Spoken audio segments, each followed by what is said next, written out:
legally can't. Nobody can talk about it. Oh, okay, Ah, Wendy. that was right on time. Mm-hmm. For Botten to talk about. Yeah, it's hey, how's everybody doing? We're a little bit late today. Going to talk a little bit of Billy Ray Cyrus today. I think that's the whole the topic. I watched a little bit of that doc. Are we on? We are on. I watched a little bit of that doc preview. At first, I thought it was fake, and that it wasn't a show because it had a little bit of that fakey look, like when Conan, like the Yeah. remote crew tries to create a show. There's like little I know things about exactly what some you mean. cheapness. That's why it felt like it had a Chris Elliott vibe, and that guy's Yeah. hair looks like one of those Chris Elliott wigs that he would wear, where it's a little like fake looking on purpose almost. Had a little bit of MacGruber vibe to it in that way. But it also has a special acting style of a guy, a main character who's doing two main things. One, trying to keep a straight face. Two, trying to remember his lines. Unless he's reading them. I wouldn't be surprised if they're on placards. Trying to Because remember his lines really came across. It did come across as fun. I think also when you look at a set like that and you see it's so sparse. yeah. Um, they look like they're on a set, like at a studio somewhere, but when the set is so like, oh, there's no furniture, there's hardly any furniture there. There's no, they're in a hospital room, but there's no Yeah. equipment. Also, I didn't, it's also ill researched. I didn't hear very many lines at all, but I see him come in and go, I talked to the transplant board. They approved your transplant. There's no transplant board. I've had a lot of What? transplants. I've never heard of a There's no board? transplant board. No, there's no board. There are people who make decisions as whether you can have it or not, but it's not like the board, especially for a retina transplant. That's like getting a fucking, I don't know. It's like getting a tooth put in or something. The You mean dental it's not like board an board of called. approval of Yeah, very yeah. stern-looking people at a table, at a long table, like listening to a story? Maybe if you want a baboon heart or something, but no, no, not for a retina transplant. Yeah. Oh my gosh. Who is that guy? He's just a country fried singer? That was Billy Ray Cyrus I'm big on from not knowing. that's Miley Cyrus's father. Yeah, I mean, I've heard that name. I just wasn't super familiar with his work, and I knew that Are you I achy did know breaky that the heart? Cyrus. Oh, he's the achy breaky heart guy. Okay. Yeah, and then he kind of like I think that I'm looking at what year this was, but I think this is after his daughter started an acting career because he kind of went away and then she kind of revitalized his career. I think because in that show, I think that he was in it too. She was playing a kind of a version of herself, and her dad was like a famous country star on Oh, her so show. she revitalized his career. That's sweet. Yes. Yeah, like in a lot of ways of like it became, I'm pretty sure the show was centered around her, but it was like oh, this is my family, and uh, Well, yeah, that's I, did Reba do that? Didn't Reba play herself in a TV kind show? yeah, yeah, Like I'm a country yeah, fried, and yeah. I this is think my that's just life. like this, country singer kind of thing of like people just kind of like identify with them as normal, normal people, and they want to put them in sitcoms. So Reba one of the was people conflicts really liked usually, Reba though. So she was a really good. I mean, she's just a likable kind of a person, and you know what I definitely. mean. What were the big conflicts in Reba? Because most sitcoms are based on some kind of lie. Every Andy Griffith show is based on someone telling some whopper of a lie, and then trying to weasel out of it, and then come clean at the end. I don't know. I never watched Reba. I think I auditioned for it, but it's probably family oriented. So, you know, somebody did something that they're not supposed to do, or somebody's coming over to dinner and they didn't want, or something like that. Some kind of conflict like that. Okay, Family conflict. domestic-y stuff. Yeah. What was the conflict in Fish? Fish was Abe Vigoda taking care Well, of a bunch of orphans, I think, and he was yeah, it was often always constipated, and that was the main conflict, was that he that had constipation, he and he was and in the he was in the bathroom all the bathroom. Yeah, time. and they wanted to go, and he's in there too long. Mhm. um, yeah, that show, I think I felt like it would always, like, it was one of those things of like, it centered. He was the star, but it centered around the kids' problems. You know what I mean? And there was enough Of of them to be course, like, oh, this week it's Joey's. Joey's like not having, of course, you got a doesn't have friends at house full of school, or orphans. yeah, Yeah, similar deal with different strokes. You've got your house full of orphans that have been taken in, and their various problems. right. Uh, I love an orphan, any orphan story, and I'm already half sold. Um, I'm trying to think of an orphan story that you wouldn't like. Bad Seed. well, I don't watch much serial television anymore, so I'm sure there's plenty that I wouldn't like around. That's a movie, old movie. Oh, The Bad Seed? Yeah. Yes. Oh, but that's a good one. That's a good. It's a bad orphan. Bad Orphan, yeah. Good movie, Good. Bad I think Orphan. the Yeah. Bad Seed, doesn't she get?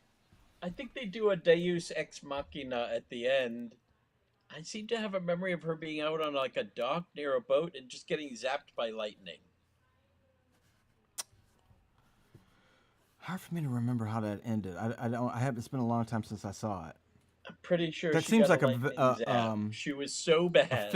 a She fit was. ending. She was so bad she got struck by lightning. I believe she got struck. Um, the heavens said no. You're too awful. But of course, that's the movies. That's the movies where you want a happy ending. But in reality, the bad seeds grow up to become politicians and heads of corporations and things. Right. I think that They was live forever too. The bad seed always lives to be 89. there was a genre of psychodramas in the late 50s and 60s, early Uh 60s. huh. Like Oh, Whatever Happened to Baby Jane. yes. Saw it many You know, times. Uh gas. huh. Gaslight. Yes. Oh, Yeah, well, stuff that's like, A lot of Hitchcockian stuff. yeah, kind of, yeah, psychodrama, yeah, stuff like, oh, somebody's driving someone crazy, or Mm-hmm. there's this kid is bad, or even How about The Stranger? psycho to the to the highest Good old degree. Psycho. Yeah. No, but it's more fun when it's just the psycho drama, Right, or it's just like somebody, it's not violence, it's just where it's someone you being know driven you don't need. crazy. Yeah, Yeah, the yeah. psycho was like taking it to the extreme. His mother was dead. Oh, he's calling in. Okay, now how are we Did gonna have do this? that. Yeah. Oh, hello? He's got a link. He's got to go through the link. He says you have a link. No, no. He should use the usual link. It Um, doesn't have a link. Delaney's saying you should use the usual link. Well, while I'm driving, Oh, he's driving. I'll try it. Oh, It yeah, should work. it I will don't, I work. don't know All why right, it I'll try the. wouldn't. Okay, if it doesn't or if it's weird, I'll call you back. It'll Okay, only you just cost you a Okay. take hundred. care It of me. only costs you $100 a minute, so don't worry.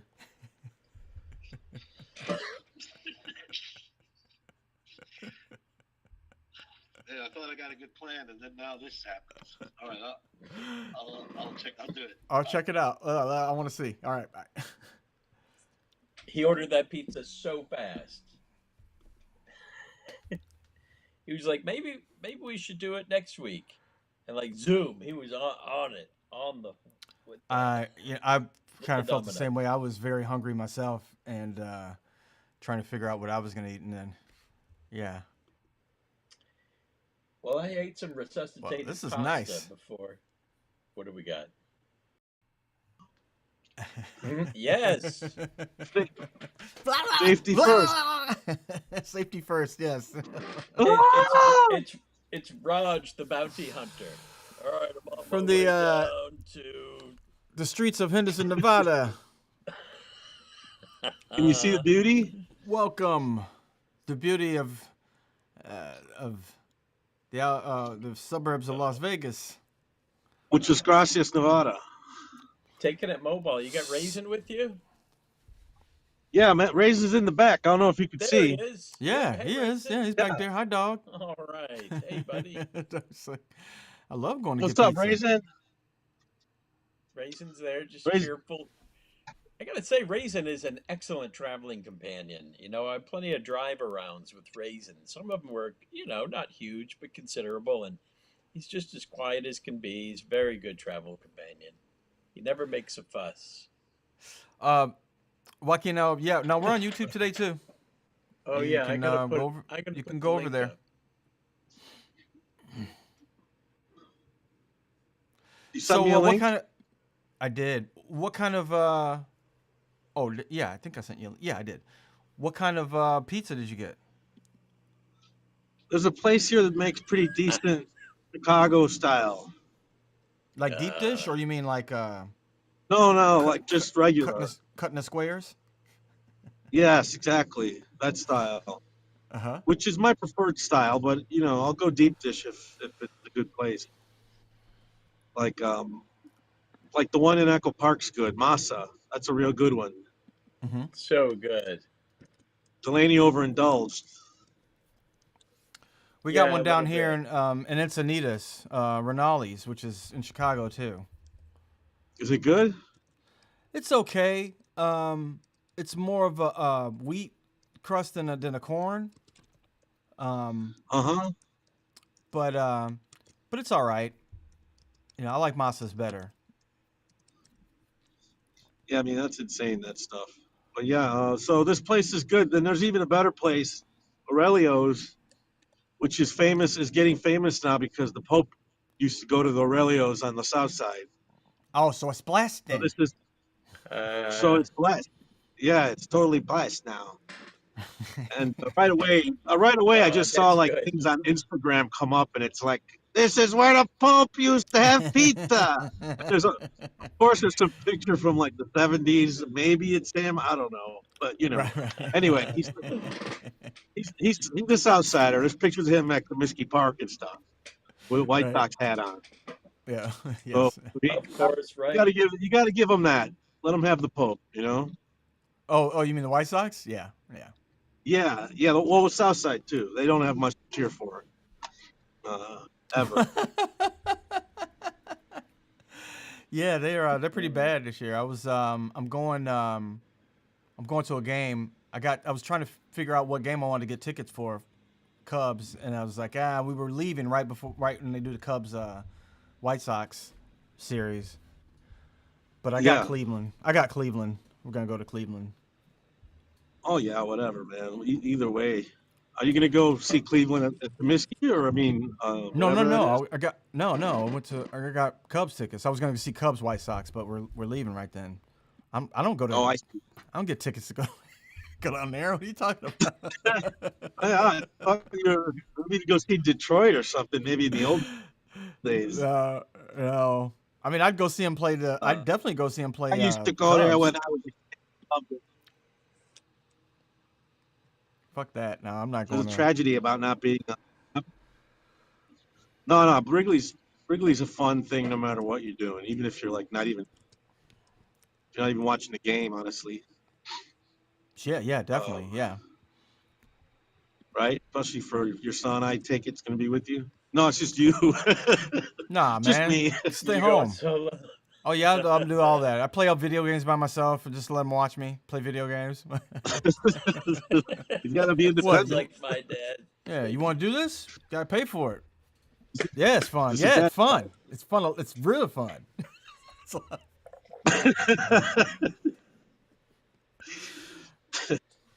We went to a baseball game last year at Yankee Stadium, the new Yankee Stadium, of course, and we had seats in the last row.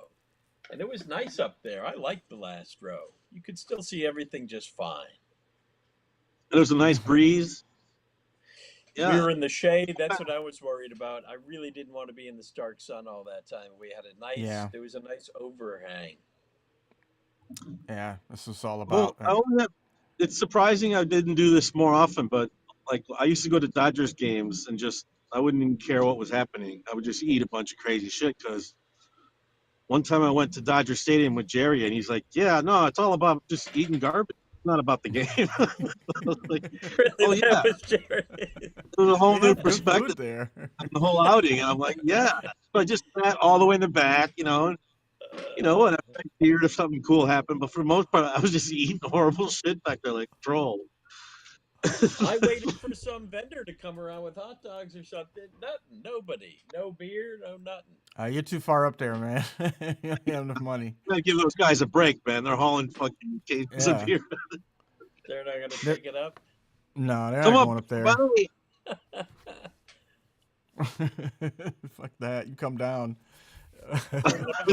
Maybe one of them would be more enterprising, and then he'd have a walk on the whole upper deck. You gotta Yeah, you gotta have a sign that says $5 tip or something. Right. $5.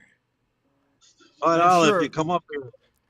They go up there and nobody gets anything, and then they're like, "Oh, I invested all my time to haul that fucking thing up there, and then nobody gets anything." They want to hit you with a can. They didn't. People ordering water. You guys have pretzel covered corn dogs? No, man, I'm the beer guy.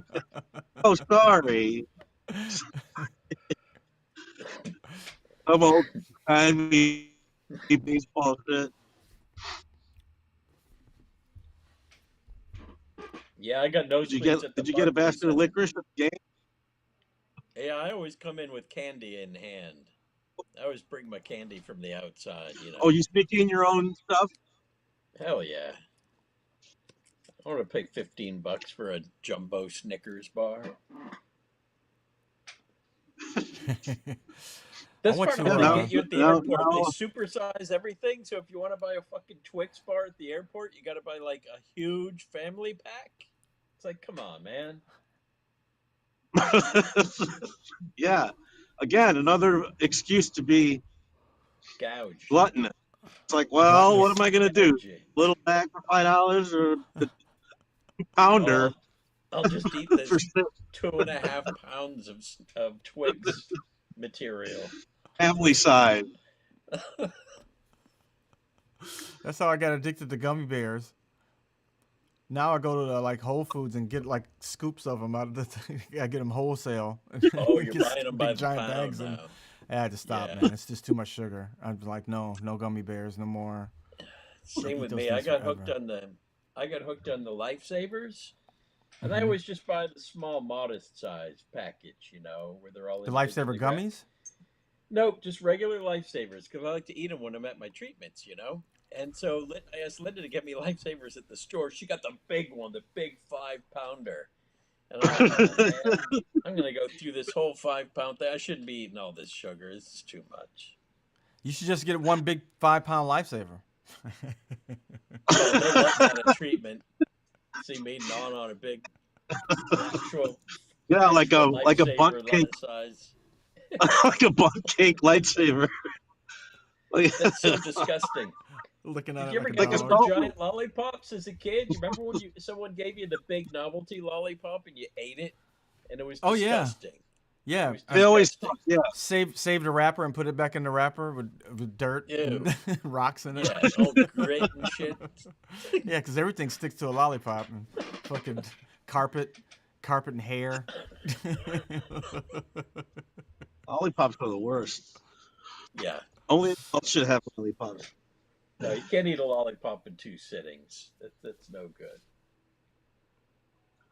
Well, I broke No. a tooth on a lollipop, so I had to like quit my. I used to like those blow pops, and you end up you end up crunching on them right away, especially if you're a fat person. It's And like, yeah, my son gave me he had a used lollipop. Got one from Trader Joe's. Like if you find this thing in Trader Joe's, they give you a lollipop, and he was just like, "Oh, Dad, can you can you hold this for me?" And I immediately threw it away. I'm like, "Oh yeah, fucking, he's not gonna remember this." Immediately got in the car. I was like, "Where's my lollipop?" I'm like, "What? Of course they remember. Where's my lollipop?" Like, threw that away. What? No, you were entrusted. You were charged with I'm holding. sorry. Yeah, I was like, I could go find one of those. I'll go find one because I've got to stop somewhere and go find a lollipop. oh man, no, What'd you do? Pull into a bank? yeah, right. Banking. Any bank will have some dum-dums. Yeah, right. I don't know if they do that anymore. yeah, I think they have I have dum dums at neighbor- my dentist, which is weird. I know, that's always kind of an oxymoron. Yeah, the dentist. I was like, I don't know why they do that. They don't do that at my kid's dentist, which is good. They give them toys, no candy. Yeah, we always Kids got love trinkets. it. Little We always toys. got little cheap Yeah. ass, like a little plastic ring with a spider on it, something like Yeah, that. yeah, they get stuff like that. They love it. And their kids, at mine, they can trade it in for their good, like no cavities. The better your whatever no cavity report card is, the better toy you can get. Oh my God. An incentive program. Yeah. Everything, So the everything's kid with the rotten incentivized. teeth is sitting there with a shit toy. He's got to sit next to the kid with the badass toy. Well, your parents He's shouldn't have got- gave you all he's that got- sugar, you know? Yeah, he shouldn't be eating handfuls of gummy bears. So, like I said, that's adults only. Yeah. Or 5 Like, you know, pounds when you of go- savers in a week. Like anywhere now, they have basically what is a I'm high on weed aisle, and it's like the candies. Oh, it's hyper candy store now in like CVS and stuff. Like that's a huge part of their. It may just be what Yeah. you see too. I think it was always there, and you just like now you go like, oh, there's You a think whole so? thing of candy. I didn't know the perfect middle of the drugstore is just candies. Then this one's actually nuts and nice chocolate. Woo! Yeah, see, I'm so I, old now. I'm so old that I buy the nice candy. Like, I'll look for the on sale Whitman sampler, which is not the Ugh. best. Oh, like the holiday Like Whitman old? Not the best sampler. at all. Not the best When the at all. Those are chocolate's gross. all sale. chocolate's all But it's- crummy and like and powdery. You get some And the weird Whitman white. samplers, Yeah. I'll buy an Andes candy. I like me an Andes. No, Horatio was talking about the candy. Like I had never noticed the candy aisle in the grocery store, and then I got addicted to gummy bears, and I went in there. I'm like, oh my god, every type of candy that I want. Everything's gummified. I think we talked Yeah, about this last everything time, gummy. but they even got Pringles that are gummy. It's Wonka. Everything's gummy. They're just doing Wonka right in every store. Trying to Have you seen these? Wonka-fy it? No, you said these the high thing too. Have you seen those new chips? The crazy flavors they got now, like peanut butter and jelly, and like it's insane. These chips, these I ladies don't have like these those. I don't like Not those those kind of easy engineered cocky ones? foods. Those rolled hockey things that are like super hot. I finally No. was like, you know what? I'm giving up on these things. It's just burning a hole in my mouth. Oh no! Never trust it. I never trust what those things are made. What they're making that stuff out of.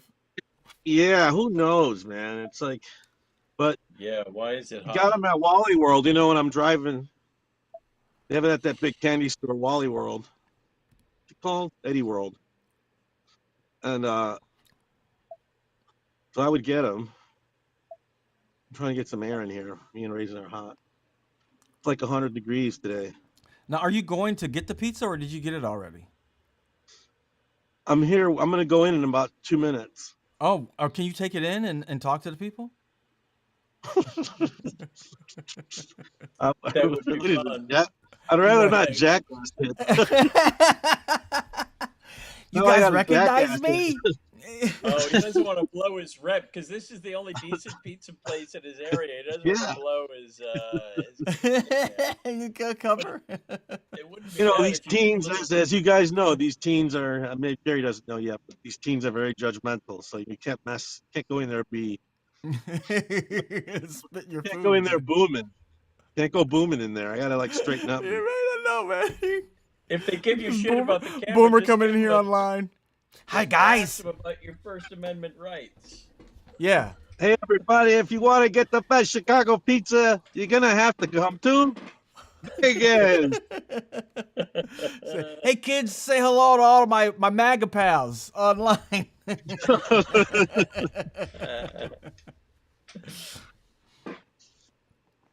This ain't a fucking woke place, right? Okay, cool. Everybody online knows to come here now. Hey, Rod, just relieve Raisin on camera. Get him to come up front.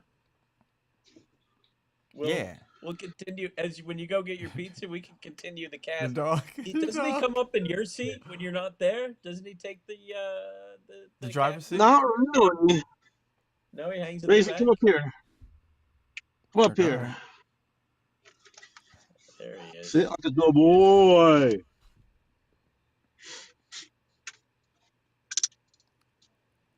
Okay. Don't Now- leave. All right. The only reason that this dog is Enjoy your sausage. this dog definitely thinks he's gonna get some pizza. Oh yeah. Oh, you can smell it. You know dogs are insane like that. I'm sure he heard you say pizza. I'm sure he heard you think it. Oh yeah. Got a pepperoni coming. He hears the 3 times. He's like, "Oh shit, here we go, here we go." Go Little Caesars. All right, I'll be right back. Have All fun. right. Caesar. So now he's I gonna worked tell us everything, Yes. Raisin. Tell us everything. Yeah. Let's see now. Let's see what he does How when you leave. Raisin. He's gonna get in the cat. He's going. Oh, back he's going to back. His spot. No, he's probably just looking for him. What do you He's think, gotta Raisin? Keep his eye on him first. Yeah, let's see what's going on. Wouldn't it be great if Raisin did something completely effed up? Just like wiped his ass on. Peed in his Coke bottle there. Yeah, His cup. just disrespectful, dumb shit. This is what dogs do. He's just waiting. Look at him. He's on vigil. Yeah, he's on. Full Yeah, he's alert, just on watch. full He's probably just gonna wait stay that way the whole time. Maybe he No, might no, relax. He'll relax. He'll relax. You think? Yeah, he will. Can he? Oh, maybe he can hear us. I'm sure he Raisin? can hear Raisin. Good Raisin. boy. All right. Good dog. Poor Raisin.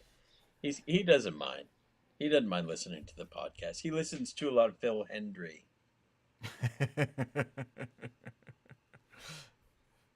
Well acquainted. Wow. Yeah, I think he's just gonna stay on vigil the whole time. That's what your dogs do. Yeah, they live for the master of the house. You know, that's their buddy. That's their. They like being part of the pack, part of the group, and being a follower. You know, being group mind, getting into that Just group waiting for you to mind, come waiting back. for orders. Come back, Wait for for you to get Christ's back.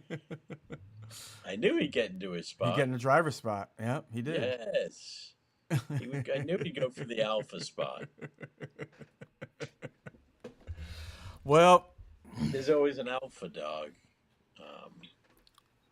And Raj is it. But then when there's more dogs, if he introduced more dogs, one of them would be established as an alpha, usually the female. Almost always the female, right? I don't, I don't know why we're so concerned with that kind of stuff, with like alpha and like it's we don't. I mean, if it's in the animal kingdom, we That's really the don't. way the pack works. We really, the pack works. Yes, it does. I mean, but when we compare it to human behavior, but yeah, I guess female does in some species, People but I don't like know. It's leaders always too. different. People love having good leaders. Yeah, When you have a good leader, you fucking love them. You love them to shit. The British, and you see that with royalty, gone pretty much too far, where everybody gets all weepy and insane about it as if they're deities. that's my dog. That's not Raisin. That's my dog. That's Charles Barkley. That's funny. We have a lizard named Harry Spotter. He's a gecko. He was named by Linda's special ed class. That was the class pet. But then when COVID hit, the class pet had to come home with Linda. Oh And, yeah. And he's been here ever since. He was never returned to the classroom. He's been part of the house. This gecko's been alive for a long time. He eats worms. He eats live worms a couple times a week. I had a class pet when I was in the 5th grade that got out. It was a not python. What do you call it? No, you can't let the snakes out. It got out. They mess up Escaped. the ecosystem. Yeah. I I hope he don't was think an it would have exotic. lived It long. was an exotic know. snake, dangerous from far Well, away. it was a. Yeah, he's back. Raj, I told you he'd take your seat. I didn't know that. These are Now you know mysteries. the spy cam has shown that Raisin likes to sit in your seat when you're out doing. We were also going to tell you not to drink that. You don't know what he does when you leave. We saw some shit. saw some shit go down with that dog, man. When you go, Whatever he I was did to really that straw, surprised, you don't want it. Like these guys are out there annoying my dog. I know it. he had Who, really no interest. teenagers? These Go pee pee, go pee pee. he Did he had no respond interest to in you, us. Delaney? No, No, he's looking for you to come back. That's what they do. no. We said his name, and he didn't seem to respond in any way. He was too busy being on vigil looking for you. Yeah, it's like Melania Trump, you know. Yeah. Raisin It's looks just at like you a Melania lot, Trump. just like she said. Just like Trump, yeah. That kind of pure love, longing, that rare All dependent, attachment. mostly. There's actually a little bit of a crowd today, which is, I don't know what's going on today. Your pizza wasn't ready? The pizza wasn't ready, which is fine. What's going on? I was gonna, Oh, you got rebuffed. They said come back later. they said get out of here, you and your bullshit podcast. I He said wants it's to- not a podcast. It's a And they said no, broadcast. we don't do podcasts here. all 5 of us fans, three of us we can brigade that place. So everybody go on Yelp and give that place a bad review. No, please don't. They have to hang on. They're hanging on by their nails. Say pizza's Hey, never hey. ready on time. So That guy Raj, Rory, why who's did you order? with the guy Rory, who's with Sarah Silverman. Rory with Sarah Silverman. No, who is that? He's a comedian. I don't know, a New York Oh, guy. I yeah, met him. And yeah. it was like he's a nice enough guy. Oh, he's great. Yeah, I know But Rory. I just- I did a show with him. Yeah, he's a very nice guy. But I didn't want to see any more of his posts, so I stopped following him. And then he's like, hey man, what happened? I don't know, like people don't want to give me a job. They're like, why did he stop following you? It's like, holy shit. So now you just mute people. Wow. I'm glad I'm not on social media. Yeah, you think why are you you connect Years ago, things man, like Twitter. yeah, you connect things like, well, that must mean I'm not getting work because Horatio's not following me anymore, and that somebody else didn't say hello to me. No, I just Like, what did he do? What the fuck did this guy do that Horatio would stop following him? He must be a pain in the ass. I don't know. Whatever. I don't I'm gonna think go so. I back think in. okay. Let's talk to Raisin. We'll see if Raisin. Yeah, see if he He's goes going comes back for in the Raj. front What did seat. you order? Sausage. It'll What's be a that? mystery. Would you What'd you order order? sausage? Yeah, just a sausage. Knew it. Of course, Chicago and ordered sausage. You know, he got me back into eating sausage. I like a nice onion and sausage, half cheese, half onion sausage, and Milo likes it. So My now favorite I eat, ingredient. Nobody else in this family likes it, so I can't get it. what? Sausage is my favorite Oh, ingredient. that's your with favorite. Pizza. Yeah. Nobody else likes it. I like the taste of it. I just don't like the idea of it. Yeah, I know, right? I don't like the idea of it either. But if you're only eating it on pizza, like I don't eat it for breakfast. I haven't eaten like pork sausage and I can't remember the last time I had It's something got like to be that. crumbled. It's got to be Yeah. crumbled. And the place we go to, I found a really good pizza place. The best pizza joint in the area is two towns away. The next best is one town away. But we got one in New Rochelle that's very good. And I got to say, the average slice in Westchester is damned good. Really. A lot of real Italian I believe pizzerias that. around. Of course. Yeah. Westchester, yeah. Yeah. That should be. It makes sense. It's close Yeah. enough to the city that they should be good. But the average Westchester slice is actually better than the average Manhattan slice because a lot of the Manhattan slices blow. And those Well, $1.50, $1.99 slices, you don't even want to go near those.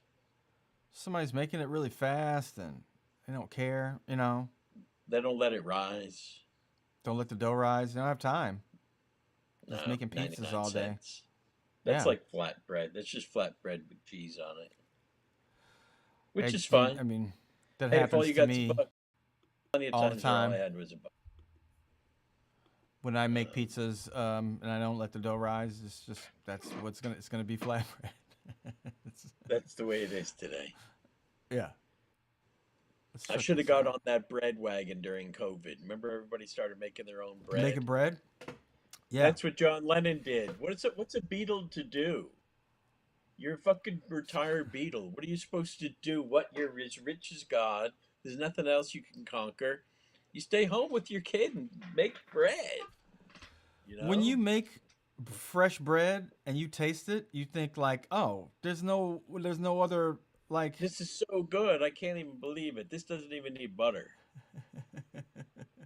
But I'm going to put butter on it anyway. But that first bite was incredibly good. It's awesome. Like you don't want to go back to any other kind of bread. Like, what? Like, it should be immediately eaten out of the oven. We went to a sleepaway camp where they made their own fresh bread. And it was so good. I did have diarrhea. I probably ate too much. What did you eat? Like, was it done? Eating dough? I had diarrhea. Or just, No, I just overate. Oh, okay. Typical Delaney move. Bread, overeating bread though Overeat on usually wouldn't make you that sick. That sounds more like a No, it wasn't the bread that put me over the edge. It was probably eating just too much in general. just too much stuff. Yeah. Yeah. I get it. Let's have our most beloved show. So What's I guess happening? this was on. I was going to show a little bit of the show. I guess this was on PAX TV, the Billy Ray Cyrus doc show. I don't remember ever seeing this, but Horatio was like, "Oh, I'm watching the show." It was never on my radar. I thought he said that it was on Me TV. I can't imagine Me TV running that, but I mean, they do scrape pretty. They really scrape the bottom of the yogurt cup, though. So, just the music alone. PAX This TV. looks like something that AI put together. well, with this that much, like I get it, it's a city, but that much stock footage in an opening. I think this is the trailer for the show too, which is 6 minutes, which is like a marathon. Our highest rated series. Who's we? PAX TV, Oh, PAX. which doesn't exist anymore. This is That got. may be It me. feels, That may be Me TV now. They may own all that stuff. the writing has a Davy and Goliath kind of feel to it, in that there's always this kind. There seems to be an underpinning of like, he's the Jesus of the show. There's a Christian show, and I'm the Jesus of this situation. Which Oh, is no. kind of like, no, I don't know about that. You're not supposed to be Jesus. Jesus. I'm in a is Jesus. situation here where I got to decide: is this tick or spider? Well, kill I it think no it's matter a what. spider. No, I don't kill spiders.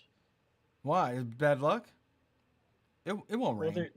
no, spiders are good for the house. It can be. They can also be bad for you, biting you. But is he a fucking tick? Are you gonna give me Lyme disease? That's a big tick if you think it might be a spider. No, he's small. I Oh, had to okay. kill it because I'm so afraid of Lyme disease. Yeah. Shit. I hope it was a tick, because we can't have ticks around. No. It's probably a baby spider. Sorry. Bad karma.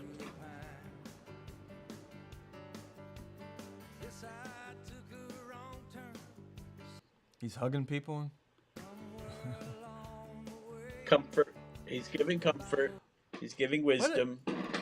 More lazy. I couldn't even think he didn't even have a name. Just Doc. I think the whole idea was that he came his phone overheated. He comes from Okay. some small town and comes to New York and shows them how to be a doctor. Gets through all their bureaucratic bull crap. This is supposed to be in New York? Yeah.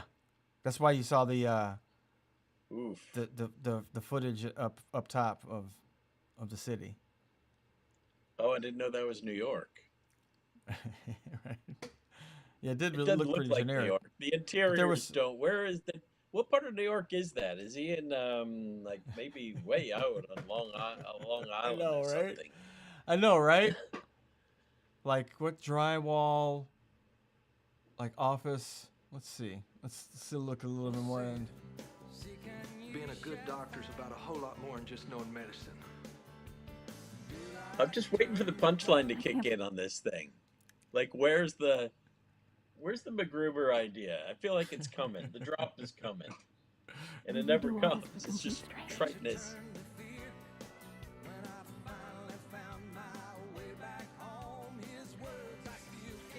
Yeah, see a country doctor in New York City. Oh my God.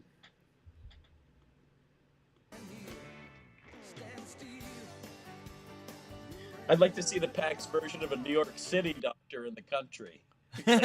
All right. Just doesn't First, care. we gotta give him some. First, we gotta give him some Zoloft. It's like, but Doc, he's been hit in the head with a baseball. Yeah, well, he's too fat. That's for sure. He's fat, and judging from his behavior, he might want to think about gender reassignment. So soon, Doctor? Well, I love it too. These old terms too. A cold-hearted HMO, which I don't think even be called things HMOs anymore, right? Those don't really exist. what does HMO stand for? HMO was. Hey Google, what did HMO stand for? HMO stands for Health Maintenance Organization. Health Maintenance Organization. HMO. At a cold So now hearted HMO. Now it's PPO, I think. I think that's the. Hey Google, what does PPO stand for? PPO stands for Preferred Provider Organization. Preferred Provider. That's an organization. So yeah, so this is an insurance term that I don't think really exists anymore.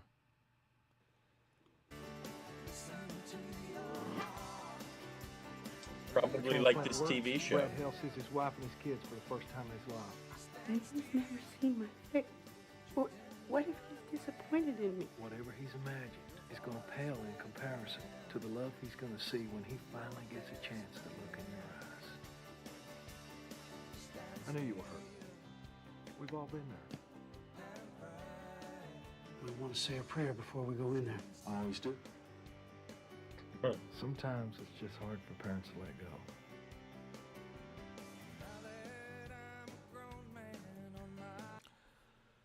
I mean, I could It's make fun of about it, but fighting. I think it's more about having background music that he gets the royalties you can for. throw it right. I think that's what it's really about. Yeah, no kidding. It's about fighting. Fighting crime. What? I like the way doctors and dentists on TV get so involved in the lives of their patients. Very, very over-involved. Well, he had to get involved though because he was giving people the gift of sight. Is that more than one episode? Did he make a pattern of restoring people's sight? Did he specialize in that? In that, I thought he was an all-purpose doc. A country doc. I don't know. It seemed like there was a lot of, well... Maybe they just ran out of ideas and had to do the old blind routine again of restoring someone's sight. It's got to be a catch, though. You can't just restore the sight. Yeah, well, it's all about standing up to Goliath, the bureaucratic system. That was their racist episode in that claymation Presbyterian animated show, Davey and Goliath. It was the episode where one of the kids' eyes were damaged and an injury, and he had his head bandaged. And Davey had made friends with the black boy. And when the kid had the bandage removed, there was Davey with the black friend. The kid had the bandages off, saw the black friend, and said, "No!" Gave him the Klingon gun. Right there. Given the gift of sight. And and very quickly taken into prejudice. In fact, let you tell me to give up on this kid. Listen, doctor, we're going to give up on that kid. On this kid. No, we're giving up. It's time to give up, doctor. No! Listen. No. Now go take a walk. Doc, maybe you should just Mr. and Mrs. maybe you Hale, should we've just got give good up news. on this kid. Maybe we should just give up. Look, Doc, we could treat him the best we can with what little we have, or we could just give up on this kid. No! The transplant board said yes to the surgery. So you ready? Been There ready it for is. tomorrow morning my whole life. The transplant board. And that low crane shot. Huh? Or a low tracking shot. Yeah. Got a little Gaussian blur going in there. I guess that's a memory. This is the was scene that I'm just talking about. You got to have the unbandaging. Oh, the unbandaging and the greasy eyes too. Like the eyes have to be like. But on have TV, some but in kind the of, like- movies, they're perfect. Your eyes are perfect. They're not red. Yeah, the eyes are perfect, but there's like there's some kind of like moist grease on it after you take the Ew. bandages off. They have to be. Yeah, they kind of be. The greatest unbandaging scene was Twilight Zone, where no change, where she's like, she's beautiful, but everybody else, They're all monster faces. Yeah. and they keep you on the hook for the whole episode, and then they take about the unbandaging takes about fucking 9 minutes. Like, here it comes, and there's still one more layer. There's eternally one more layer. They finally get there, and they zing you. Let's see. You want to see how? I love to see somebody walking around with their whole head bandaged, and you're like, oh, well, they had some kind of plastic surgery, obviously, or they had some kind of surgery to get their sight back.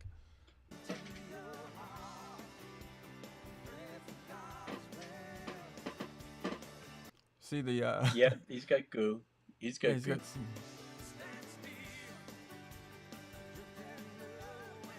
she comes into focus. You wouldn't know the difference. You wouldn't know what beautiful is. You have nothing to compare me to. Yep. Then the nurse walks in and he's like, "Oh my God." Oh, haza. Wowza, whoa. Wait a minute. Whoa. Enough of you. Hey, Plano, can you move over? Get another gander at that beautiful nice.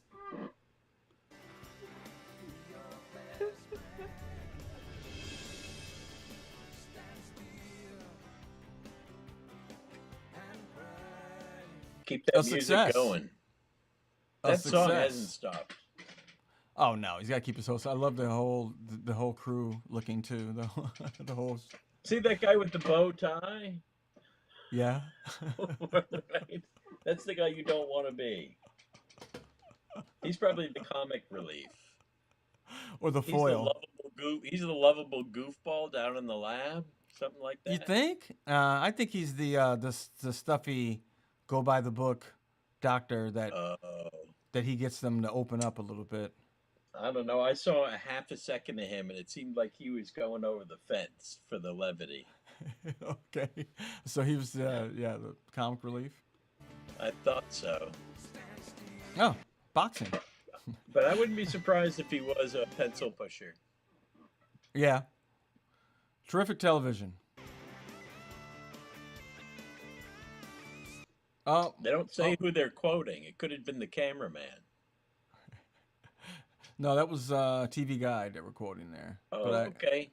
Well, that's the authority. there he is again. And then they obviously I they don't all did a cowboy thing. Is TV Guide even a thing anymore? Are they online? I think it still exists. Probably a It website. still exists online. Yep, it does, and they still have the guide. I looked at it not so long ago. I used to love the TV Guide. Oh, I loved it. I loved Because- every week when it Because came in the TV mail. was important because we cared about TV. Yeah, You did not want to miss your favorite show. and then So I there was would articles in scour there the too fucking- about TV too. I didn't read the article. I didn't read the articles. I didn't did. read the informative and stimulating You articles. just wanted to see what time something came on. Of course. Yeah. Yes, because I was so obsessed. I had shows that I was obsessed with. And so, how Right. else was I going to tape them and watch them? Right. Well, we had the local TV guide that came in the newspaper. That I think a lot There of was towns and that. cities. But you know Started to what? get- That had stuff. See, that came out. That was printed after TV Guide, and there was a lot of details you could get from your local listing. Exactly. And Exactly. so I could find out who was on Letterman that night with much greater accuracy than the TV Guide. I'd know if it was an important one, if I needed to tape it or not. I don't know if I can put it up. I could either put it up or I could find it. I have a local TV guide cover of me when I was in high school, and I was on the cover of it. Is they put What? our local quiz bowl team won the whatever state championship, and it was on the PBS channel. It used to come on the PBS channel in our town, Oh, when it got on the local TV Guide or the big one? and it was on the local TV guide. Yeah, Very nice. yeah. I have it somewhere. You know, I saw when the SCTV cast was on the cover of TV Guide. I saw it somewhere. But it must have been at Second City, I think. When I was at Second City, Toronto, they had that on the wall. The head on the wall. And I thought, that's cool. So I went and tried to dig up that TV Guide episode, and it could not be found. Finally, I realized it must have been the Canadian version. I don't think that was the American print. I believe that was the Canadian print. I don't think they made the cut in the American TV Guide. There were a lot of TV since it came out every week. I'm sure it might be hard to even figure out, a TV guide cover. Let me see. Not probably not worth the research, but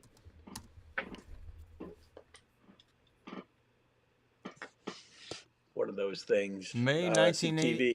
May 1981. That was the hot shot comedy show at the time for late night. And boy, it was late. Now, I could not find this, but it looks like somebody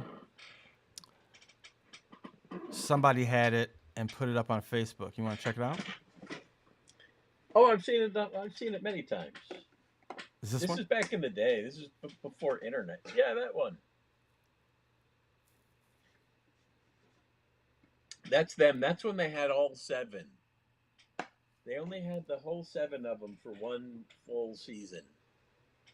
Oh yeah, yeah. Well, then after this, Martin Short came, right? And who was it? Yes. Moranis was gone, or Dave Thomas. The ones who had left and came back was John Candy and Catherine O'Hara.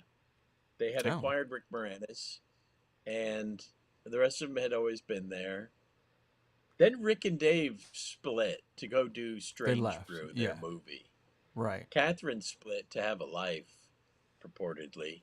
And they brought in Martin Short as reinforcements. So they did their second season at NBC with the 5 of them.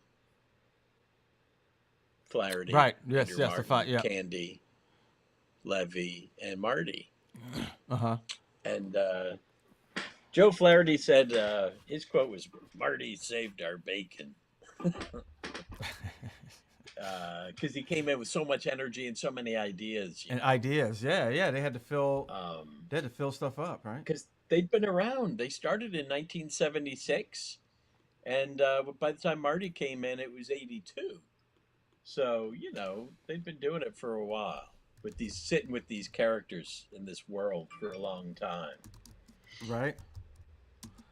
Somebody's saying Second City in New York is dead already. Let me check this out. Well, it never really, it never burgeoned. It had stuff going on, There's things happen, but I never heard any reports that there was anything interesting coming out of Second City, Brooklyn. So it couldn't tailspin because it hasn't hit cruising speed. Did you did you ever see anything there? No, I drove by it. I had to go into Brooklyn for something, and I drove by. It was in the morning. It was cold. It's on a desolate street out on the end out by the docks in Brooklyn and Crown Heights or something. And, is there that? I didn't know that. Yeah, I could barely find a bagel around there. No, there's plenty around there. It's fine. But I thought, well, maybe there's a class going on. Maybe I can get it. Because I just wanted to sniff around. I just wanted to put my head in the joint, just eyeball it. But no, it was closed up tight. There's no reason that should have they should have been open at that hour. But no, hell no, I haven't gone in for any of the shows. I'm not going to pay. Someone's going to have to give me a ticket. I'm not going to pay a bunch of money to go see a Second City show. Well, most definitely that. John Branch says it closed down.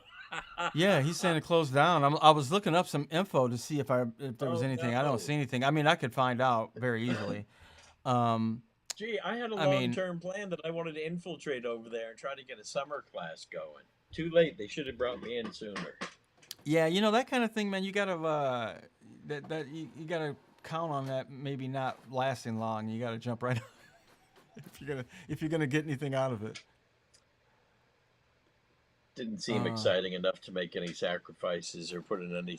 I actually submitted for a job there properly. I did it electronically, the way they do it these days, and I didn't get any so much as a confirmation. I'm looking at the area that was in. That's a cool little area. That's not a bad.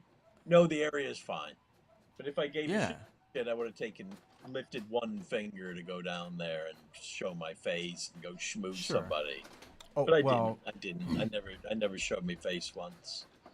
I mean, they had a whole city full of alumni running around during the 50th anniversary, and they didn't do anything. I was like, that's really dumb. I would have even liked to see the place, but nothing. Yeah, good luck on that plan of turning your back on your past, and your peeps. That's what the comedy theaters are doing today. More power to you there. Good luck closing down. Yeah. I mean, I'm sure whoever runs it wasn't thinking that way, but and then I heard But like that maybe also, somebody thought about something like after they got there. I'm like, you gotta think of that stuff way ahead of time. If you know all these people are Jerry, coming, they could have had like should the we not biggest people in the world show up there. You know? should we not mention the original A.J. Liebling article that the whole Second City's name is based on? About how it's an oxymoron for there to be a second city in New York. They've tried before; they've had casts, but it's because they had a strong cast and they sent the cast here to do their show. Maybe tried to get some stuff going, classes or whatever, but it never took off in New York. Second City never works in New York. It's antithetical to what Second City is, and their very name, their label, is anti-New York. Well, we used to say that all the Not so much time. There was a anti-New York, reason. but we're not New York. It's not New York. That's It's the not whole point. L.A. We used to say it all the time. The reason that it worked and the reason that it wasn't Groundlings and it was different, and it could be, it could be what it is. It was a place where you could stretch out, creatively. You didn't have to worry about getting hired on a TV show because you didn't have that environment around you, and it's not the same in New York or L.A. So Groundlings doesn't have the same kind of, whatever. It's a different kind of pressure on you for what kind of show you can put on it, and Second City was grounded in the theater world, even though there were so many people that went on to television and movies and stuff like that. It was still a theatrical That's show. why. That's why I think IO was probably had a superior herald to the UCB average herald because theater. Yeah, The average UCBer is not a theater person. There's somebody who's probably right. out for a TV Trying to career. trying to go to TV, and for me, it was like, yeah, that's what I wanted to do, but I knew that I had to take this break and be rooted in theater because all the skills that I was learning didn't. I mean, there was minimal things that I was learning that was going to help me on television, writing and stuff like that. I'm acting, the basic skill of acting, but there's so much more that had to go into doing a theater show that I had to know about that I had to just like put that on hold and go like, all right, yeah, I have to get better at theater. You can't just get there and be like, well, I'm gonna not learn how to project my voice and not learn all these theater skills and I'm just gonna be on television. It just doesn't work that way. I think it's something we got to do if you really want to be a good actor. You got to get in those reps and get that stage time. Is the funny thing is, I had all this stage acting, tons of it, and was getting really good at improv too. It started with plays, but then started really focusing on improv and Harold and all that, and then started getting TV work. And I'm like, shit, it's the usual stuff's not working. I got to learn it all over again. It's It's this completely whole different. new Yeah. skill of staying still for the camera Mm-hmm. and holding your emotion. For me, everything on stage is always so fluid, and in TV, you have to be kind of static for that second and even longer and just like hold. And I'm not used to that. Yeah, you're trying Got to hit a got mark. You're used trying to to do it. some stuff for a camera, and yeah. Hitting marks is fun. I love watching playback and watching myself doing the most egregious, looking at the mark and justifying while I'm staring at the floor. Everybody does that. That's yeah. And they cut it out anyway. That's what it's all about. As long as you're in the right place. Because they'll yell at you if you're in the Yeah, wrong place. I'm like, well, fuck, I don't have like peripheral vision where I can see down and see a little bitty speck of of tape on the floor. it's tough. I'm always estimating where I'm going to be at. I do have the gift of repeatability. When I have That's to good. repeat a line the way I said it before, I can hit it exactly that same way a lot of times. That's good. Although I remember one time where I couldn't even get close to it. So John Branch says, all contracts ending June 1st. So we're All breaking contracts in news here. We're breaking live bulletins for anyone who's working at Second City. Your contract's ending June 1st. Sorry. Going to be unemployed. Let's start a new studio. Let's start a real, I want to do an improv acting school where the main widget, because the widget is always Harold, you learn the Harold that, but everybody just does these ABC Heralds, so they just tell a bunch of jokes and go analogous all the time because they don't have the schnuts to do 3 beats to really develop a character for 3 beats. I'd like to have an improv studio where we really focus on acting, on improvisational acting. Sure, we do the Harold, we'll do long form, we'll teach the Harold, but that's just that's just the scaffolding. Now Yeah. you got to act your way through it, because the acting has gone out of the game, and that's why it's gotten. I think it's cyclical. We've come back into a cycle where it's not so safe. The waters aren't as safe as they used to be when you went and saw a long form show. Starting to a lot of fuck around Charlie style, and Uh-huh. nobody wants to watch a joke fest for 45 minutes. I know I don't. If they're really, really, really funny people, they're great games, and they're great jokes, well, then, more power to you. But it doesn't play out that way. If they're No. really great people, they're probably finding substantive games. They don't have to write jokes because the scene's writing itself. If they're good, yeah. Yeah, I the tell you the moments truth, I carry haven't it. watched anybody be that good in a long time. So No, but I confess I haven't gotten out to a lot of the improv houses lately. But I usually can't watch 5 minutes, and it usually takes me that long before I can figure out if I'm interested in watching it or not. Not even 5 minutes. I say a minute. Like that. I know. Welcome to being old, Mr. Minor. That's quoting something, but I'm too old to remember what it was. I think it may be a James Bond movie. So Horatio was on his way. It took me a long time to get on because my wife wanted to use my office, and then Horatio didn't want to wait, and he went and got a pizza. Mm-hmm. But we were online with him for a while he was He going was to get here his for pizza. a while, Joanne. He went out. Yeah. He literally went out for pizza because he thought we were scrubbing it for the day, and it turned out to be a go. And he'd already put in the call. What's a feller to do? You got to be true to your word. Although now, here, he's true and loyal to his word. He goes down there, what do? They keep him hanging on the hook for 45 minutes, waiting for his pie. What time does he get What off? time This is a does he get joke. up? Nobody knows that. Raj Yeah. won't tell. Yeah. Well, how hot are you trying to get him off? Nobody knows. Nobody wants to know. That's up to you, sweetheart. Right. He'll be back. He'll be back in time for sign off. He'll have some Jerry Springer final words for you, Joanne. Hopefully, yeah. If his phone works.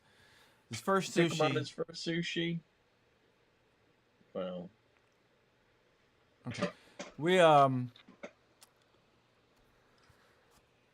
We went to a memorable art show with Joanne one summer. It's called the Summer Solstice Art Show in Chicago, where they would do these art it's a shows good in the middle, nice pagan celebration. right? Yeah. And they would do the art shows in the middle of the night. You'd have it going on all night. Very you could go pagan. to- Extra pagan. Yeah. So and great for like, oh, hey, we can go to something after we have been at the bar. We can go to that place. So we go to this art exhibit, Right. wasted, but it was a great thing to go Match. to because it was a modern art exhibit. So it was I feel like it was summer solstice, but for some reason they were doing there was a Christmas exhibit. Somebody had done this Christmas art exhibit. This crazy, huge art exhibit, like, like just a room with somebody listening to albums. Like that would be the Yes. the thing. Yes. I was soused, and I thought they served pancakes and pizza, and they did serve food. I think, Joanne, but I think we didn't get it for some reason. We were inside, but there was one Midnight exhibit. Pancakes. That sounds good. Go to an art exhibit late at night, midnight, and then like Yes. Dutch style pancakes are served. Yeah, Museum of Contemporary Art. I'm sure they still do this because I know they did it after we went. But we went to an exhibit that you walk in, and it was a Christmas theme, and it was different rooms you could walk into. You walk into the first room, and there was It's going to be sad. Christmas screen. stuff always has an undercurrent of sadness to it. it's better. There's a It screen does. on the wall, and some costumes hanging on the wall. and you could dress as different costumes. It was like a Santa hat, an elf hat, and like some little reindeer, like reindeer ears. But you could like put those on, and then you could go into the other rooms. And then in each of the rooms, there was like a little video playing on a screen on the wall. And when you went into the room, This is immersive. you go into a certain room, there's a like a playhouse, like a Christmas playhouse, and there's a screen on the wall in the playhouse, and then so you're in the playhouse. You can play in the playhouse. You can go inside it, and then on the screen you see the actual art exhibit, and it was Santa Claus with assless pants, pants with no ass, and a bunch of people who were dressed up as elves, and they were all pouring chocolate syrup on each other and smearing chocolate syrup on the house that you're in. So they're in the playhouse that you're in now. You've been duped. You've been brought in like Hansel and Gretel with candy. You've been brought into this fetishistic situation without knowing it, and then they goo you. They don't goo you. You're just watching. You can see them gooing each other, and they're like breathing heavy and panting. No, but you're in the. But you're in the house that they were in. Where we all defiled each other. Yes. Yeah. Wow. And you're sitting, and you're in the costumes that they were in. Children, right? That they were in. This is a children's No, it's exhibit? Museum of Contemporary Art. It was only for adults, but yeah. That's pretty clever. Wow. Yeah, you got Had duped to be able to do that. Yeah. Especially if you put on the elf ears. You're the put on the elf- father-in-law. You're the father-in-law. Like, well, I haven't been to a museum in a while, and he's dressed up as Buddy the elf.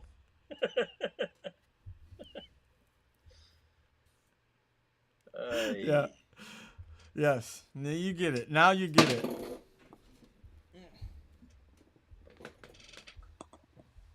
I got a text from my son. He's coming in on the midnight train from Georgia. Say that again? I think it was actually an 11:45, but I'd like to say that he took the midnight train from Georgia. That's where his fiance is, in Georgia, and he just went down to meet his in-laws. And he's riding back. He's riding on that train. That's a long train ride from Georgia. Right? That's love. That's love on a train. Yeah, I don't know if he's gonna. Do you think he's gonna make it back? What are you talking about? I could. Horatio. Oh, Horace. I thought you meant my son on his train. Like, yeah, No, I do. no. Oh, I missed that. Make it back. I missed that part. Oh, they still don't have his But no. pizza. They still haven't made it? Then he should cancel. He should say, you know what? No kidding. So long. It's been good to know ya. So long. Been good to know ya. Woody Guthrie? Perhaps. Might have been Woody maybe. Guthrie. All I know, from him is "This land is my land." That's right. But you know, the most important verse of "This land is your land" is usually cut from all the school versions. What's That's that? when something about he saw a sign on one side said private property. What did he rhyme? He has a good rhyme with private property. I roamed and rambled. Something. Oh yeah. And saw a sign said private property, but on the other side, it didn't say nothing. That side was made for you and me.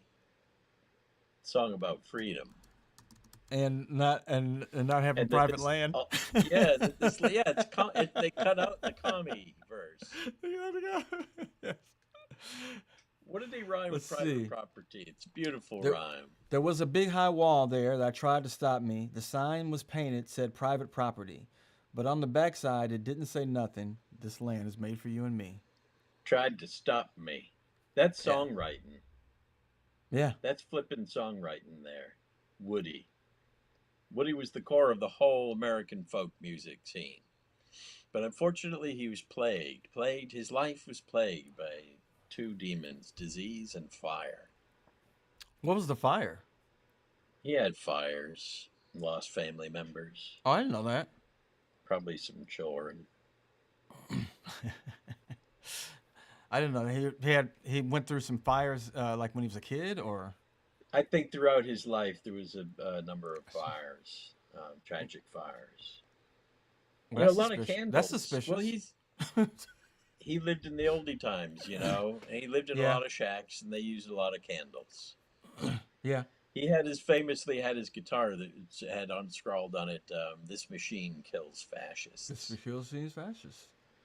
You want to see it? How's that for a meme? Huh? How's that for a meme? Yeah, right. Here it is. There's Woody. He died in Bellevue here in New York, and Dylan made a pilgrimage to see him, go visit him in Bellevue, because he was stricken with some horrible disease, what killed him soon, killed him young. Huntington's disease. You don't want that. He was fairly young. He was 55. He died Yeah. Right when I was born.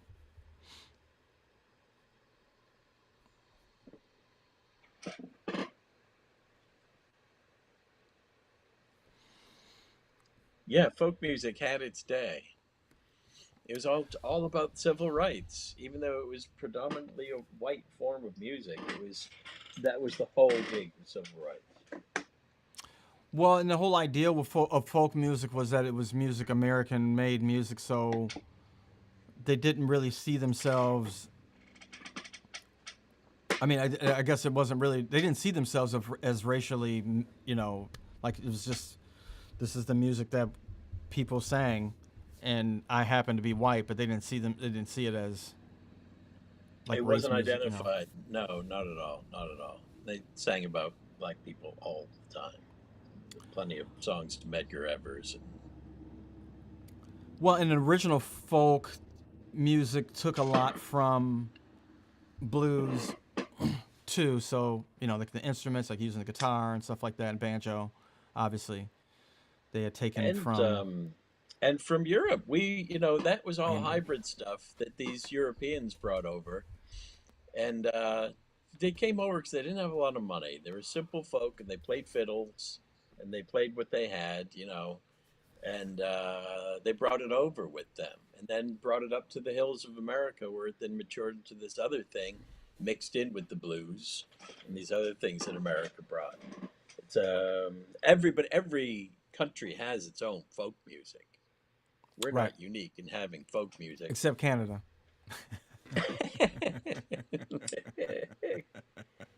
Gordon Lightfoot doesn't count. Nope. Yeah. But yeah, like Mexican folk music. Which is It's very weird. German influenced, right? Which is very Later German on. influence. From a lot of, and Polish. From a lot of the Boy, they immigrants who really came over. hopped on that. They hopped on that polka music band, decided this is ours. We're fucking taking this. It's exactly This the same. shit. We love this shit. Exactly the We're same fucking music. doing Yeah. it. It was just like Yeah, this is It's yeah. oompa. Yeah. It's got it's their twist on oompa. Well, yeah, with the horns and a lot more of the but it's still the same. It's the same. Johnny Cash said, Johnny Cash had never done anything vaguely Mexican, but he had a dream.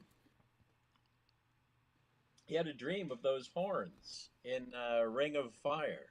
They should. Oh yeah. And in they went, and that's like the signature of that song. Yeah, that's right. It's a fascinating song. That song is like there's a little documentary inside that song, because Ring of Fire is about desire and burning in hell because of having desire outside the ring of marriage, and descending into the ring of fire. And it was actually going on in his life with June, because one of them was married and they were in love. And so they felt they were living in sin, and they were going to burn for it. And meanwhile, she's singing backup songs He's singing back up on the song. And it burns, burns, burns. These are Christian folk. And it's really, really a lot of depth, a lot of layers going on behind the scenes in that song. And it's all there. It's all there in the music, too. Like, once you know the backstory, you can hear it in the music and hear it in their voices. That's very common, with people in music just got used to whatever turmoil that they were putting in their music. Like Rumors from Fleetwood Mac. Yeah. The band just dealt with it Oh. and played, Yeah. Well, what's an artist to do? You got to sing. If you're a real artist in the moment, you got to sing about your life. Yep. That's what's going on. I noticed that the Eagles are always singing about someone doing someone wrong. Someone's getting cheated on. They're fucking all cheating on each other all the time. Those free living Californians. Somebody's gonna hurt someone before the night is through. It's gonna fucking happen. It's happening now. They're all cheaty songs. They are. Yeah. A couple others though. And of course they have their opus, Hotel California, which is their hell song. Everyone's got their It's their hell song. That's right. If you're AC/DC, they're all hell songs. Hell's bells. They're always saying nothing about. But what are they actually Hellfire singing about? And tough guys. They sing about tough guys and Tough guy stuff. Yeah. About fighting and not backing down and. That's it. Partying. Wearing sleeveless shirts. Yeah. My son is he loves AC. He's got a big poster. He loves AC/DC. They do rock hard. And they were easy songs for him to pick up on the drums when he first started playing. Oh, I get it. Yeah. Yeah.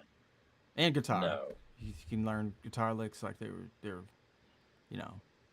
some first songs you can learn. 1, 2, 1, 2, 1, 2, 3. Yep. Lord love them. How about them losing their lead singer and then having another guy come in and fucking... And that's when they took off. And, nail it. Just like the other guy. Yeah. And these guys that don't project, they got the mic right in there. When you sing like that, you got to get right in there. It's very nuanced. Yep. You got to fucking eat that mic. Uh-huh. The more hardcore, the softer. Yes, yeah. Now, Geddy Lee, he got up there in those crazy ranges, but he belted it. Yeah. From Rush. Yeah, there's some stuff you can't fake, right? You just can't fake being able to go up and not falsetto, Yeah, you got to rip it. If you want to get up there, you got to rip it. Yeah.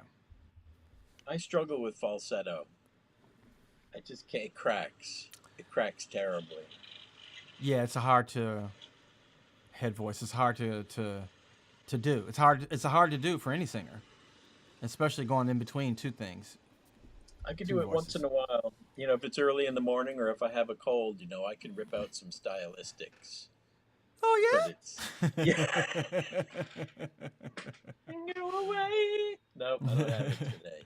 I gotta really warm up before I have it. Sweet Tooth, and my name is Sweetie. I forgot what his name was in the Bloaters. Oh, got on Float On. We got on the Floaters last time. Yeah, or the Bloaters. I like candy and cake and ice cream. The Floaters. I always wanted the Floaters to get to Sagittarius. Never did. Nobody was a Sagittarius in the. It's December. We're the last. Sometimes you're just not going to get there. Nobody in the band. There was no Sagittarians in Float On. Nope. Oh well. I don't think Jerry, what's Horatio's your going to come sign? back. My No, sign he's is not. Well, Libra, which actually doesn't mean anything, but I'm a Libra. what do you mean it doesn't mean anything? Um, Like you don't believe in it, or Libras don't yeah, mean anything, or you don't buy it? but both. Both.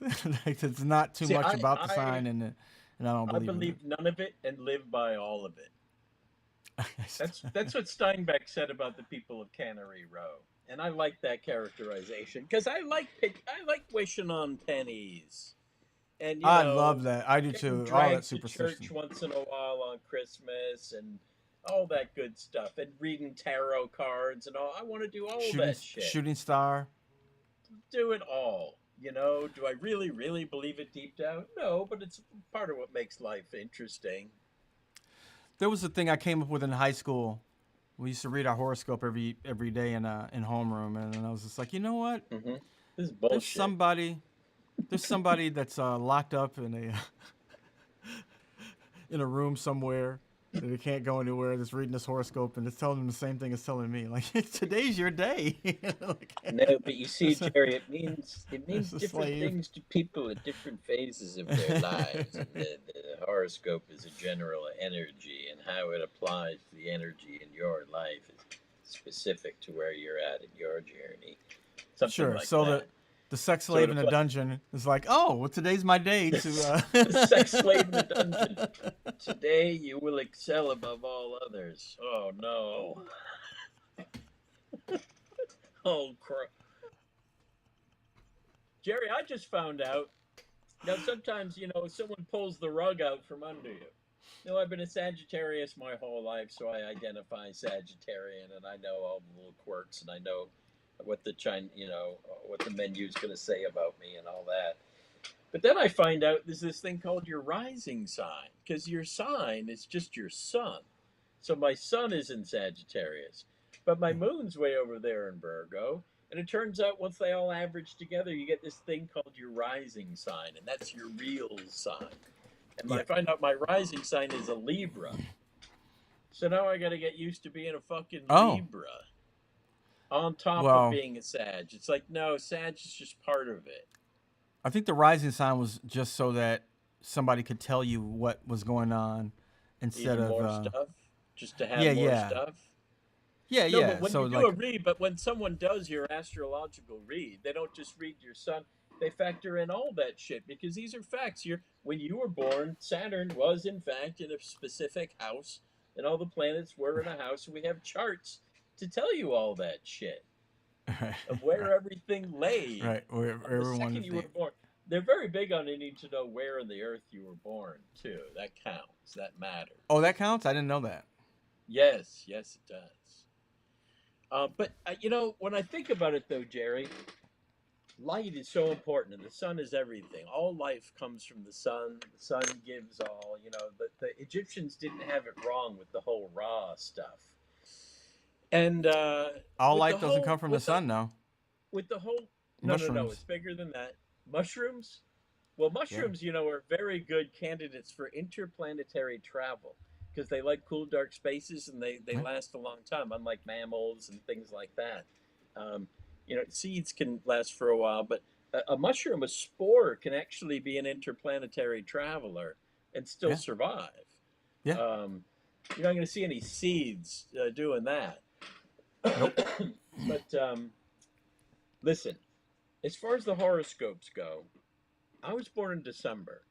So little baby Delaney, when he was born, saw a world where the light got darker and darker and darker for my first few weeks until it got really dark. And then it got better. Then now it starts to get lighter. And of course, the other way around. My son, who was born January 10th, no. Yes, now it's the coming of the light. So and Milo's a true optimist. And so for him, everything gets brighter and brighter from here. And it just never stops. For other people born in the middle of the year, it's nice and bright. But guess what? There's going to be a dimming, and it's going to dim. And it dims, and that's how things go. They dim. And I could see how light could affect how an infant's perspective on the way things are going to progress might be. Because mammals are really sensitive to stuff like that. And we humans have given that up for consciousness. You know, we gave up that sort of animal, what they call instinct in animals. When you imprint around you, you know, I think that's imprinting is different than instinct. I think instinct is something that's built in, but I think it's also learned. Well, then that would matter again, like you said, where you were born, because seasons are different in different places. So Exactly. So yeah, your take on light would be completely different if you were an Inuit or a Aborigine compared to someone living in a temperate zone. yeah, And they do have different perspectives. yeah. Well, yeah, So if I you live could in see somewhere where how you don't, there's where you some. got like periods of time where you don't get any sunlight, yeah, yeah, That's the that area is where gonna. I see how there can be some scientific credence to the whole zodiac spiel. Well, but that's just our. But then you can just keep it to our solar system and not like the other planets out there. Then No, no, I'm sure they have their own zodiacs. And, you know, yeah, I think that, you know, as they say in alchemy, as above, so below. You know, the microcosm is a reflection of the microcosm. You watch a movie like Kayanasqatsi, you know, that documentary, we see hmm a lot of footage of like blood vessels compared with traffic, you know, moving at night through Dallas and how much they look the same, and trees and compared to ants. lungs and things like Uh-huh. that, and ants and all these systems. Well, and also, so when I think about the earth, in the most remote, uninhabitable parts of the earth, and how life always finds its way there somehow. If you try to eradicate life from a place, it just comes back. It just springs back extraordinarily. Like when the asteroids wiped everything out, so nothing lived that was any larger than a chicken. It bounced back. Not to the point of the dinosaurs and having mushrooms that were 20 feet wide up above ground, but we did pretty good as far as large animals and stuff. And the whales hung around; they didn't get obliterated. Oh, Alligators. I forgot. I forgot. Oh yeah, yeah. They say alligators have remained pretty much unevolved since that time. So it is romantic to think about the alligators and crocodiles really are bona fide That is the dinosaurs same thing that they were. that just made it. You know. They're really stupid. Um, so this whole spiel is about my belief that there's definitely other life in the in the universe. Because the universe we know is unbelievably vastly huge. Our solar system is so incalculably small compared to the rest of the universe that it's like growing up on an island and thinking that your island is the only people who are on the world. There's always other people. There's always other creatures on other continents, and like I say, in the most inhospitable spots. So the fact that there's other planets out there is really exciting, that have life and presumably intelligent life. Isn't it arrogant to think that we're the only intelligent life in the universe? There may be a built-in buffer in the universe that keeps planets from communicating with each other because they kill each other. They go Or to war. maybe they have before. Maybe There that's might be interplanetary war. We all like to think that civilizations, if they can actually achieve interplanetary travel to the point where they could have a war, conduct a war, that they're probably beyond war if they're that sophisticated. if they're that advanced, eh? Yeah, if they're that advanced, that might be a misgiving. I wonder if there is a built-in buffer that interplanetary travel for like mammals and creatures like us is just not doable as a failsafe, so we don't all So we don't fucking so we yeah, don't so kill don't each ruin other. the rest of the universe. Yeah. Yeah, because we see how badly we fuck up our own planets. Maybe there's one that didn't fuck it up, but we did. We didn't respect our waters, you know. Fucking the Russians nuked their water, and now in Japan their water's nuked. Once you nuke an ocean, the whole ocean's nuked, and they're all connected. So we basically nuked our own asses. We destroyed the Hudson River with the fucking. Uh, I want to get it right. It's not DMT. DDT? That's No. dimethyltryptamine, DDTs. So Yeah. of course there's got to be life out there. There's got to be other life for fucking sure. whether this our kind of intelligent life, whether that's an aberration, I'd like to think not. Right? And I would. they must have their own Jesuses and Muhammads and their own mythology and opera and all that good stuff. Yeah, who knows? Or not. They could just be jellyfish and they groove on other stuff. Right.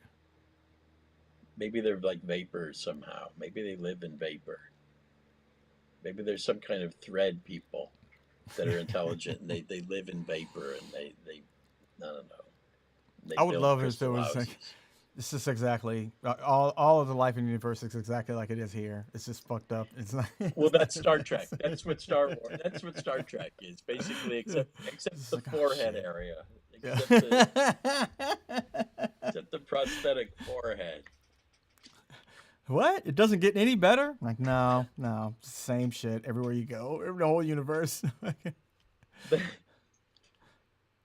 we we default to humanoids in science fiction because it's easier to come up with costumes that way.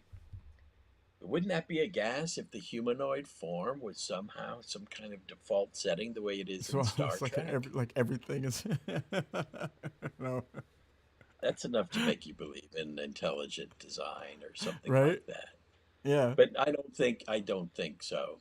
In fact, we talked about the fact that if humans died out, some other form of life might Intelligent. rise Yeah. up and become the intelligent species and become as organized as we are. Be they insects, maybe the moths Apes. will take over. Apes. Case in point. Damn you! I don't have another voice I don't have is I really envy people who have the gravel can get that nice gravel of a Chuck Heston. That hurts my voice. Hurts my throat. I know it scrapes your throat trying to get it right. Joe Flaherty had a good one. Joe went with the damn you, damn me. When I was a little kid. One time Joe Flaherty and Martin Short somehow on one of Marty's specials got those two together. They got it was Irving Cohen's 80th birthday. A birthday celebration. It turned into an expose, and Joe, as Chuck Heston, is grilling Nathan Thurm. He's like, "But didn't you? Weren't you there? Irving Cohen." I don't know. He was calling him out on something, and Nathan Thurm's response said, "Well, you're the one who did El Cid." Can you believe how bad? Then he looks at the camera. Can you believe how bad he was in that? And you see, they cut to Heston going, "Damn you for bringing up El Cid." It's a deep cut piece of shit movie that Chuck Heston did. That's the most Martin Short. To bring up some movie in 1949. Bring up some bad movie. I know. Yeah. Well, I was gonna say that about Charlton Heston. That's when I realized as a kid that he was a bad actor. When any other movie that you saw him in, you're like, oh, this movie sucks. Yeah. Kind of think Charles Heston sucks. Because people don't talk for a long time. Like movies like Omega Man and Soylent Green, they're just walking around and just nobody talking, collecting stuff most of the time. That's what they said about Steve McQueen. They would give him lines. You're like, I'm not doing this. Because he thought he was an actor. He just wanted to be an actor. He just wanted to do action. He did action movies. Yeah. I love that movie Papillon. I can never get enough of Papillon. But I saw the new Papillon. Woo! What's the new Papillon? They remade Papillon. That's one of those movies. It's like remaking The Wizard of Oz. Come on, guys. You don't need to remake Papillon. It's got fucking Dustin Hoffman in one of the roles of his life at the time. Still is. Yeah. Talk about a transformation, That was on Rizzo Ratso level. Yeah. My name is Enrico Salvador Rizzo. You call me Rizzo. Another great SCTV parody was Dr. Woody Tobias Jr. and Dr. Tongue taking on Midnight Cowboy. Oh, They did right, Midnight yeah. Cowboy 2 in Midnight Cowboy. 3D. In 3D.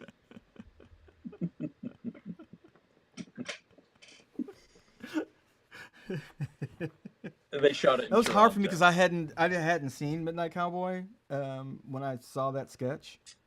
But I think I saw it SCTV, until the characters are so fucking great that even if you had no idea what the movie was, it was still completely enjoyable. You didn't feel like you were missing anything. There there weren't was those some things kind like of that where I parodies. actually got an idea what the movie was. I think they did like a parody of Oh, Das Boot, tons. and I was There's like, tons oh, of movies that I was turned on to through SCTV. Like, wow, this probably was something. I should go check this out. I would watch movies just to get the sketch better, but in the right, process, you end up seeing some really interesting movies, yeah, like Das Boot. I yeah. had seen Das Boot when Das Boobs. I believe I had seen Das Boot. I was with it enough to have actually gone and seen it in the theater.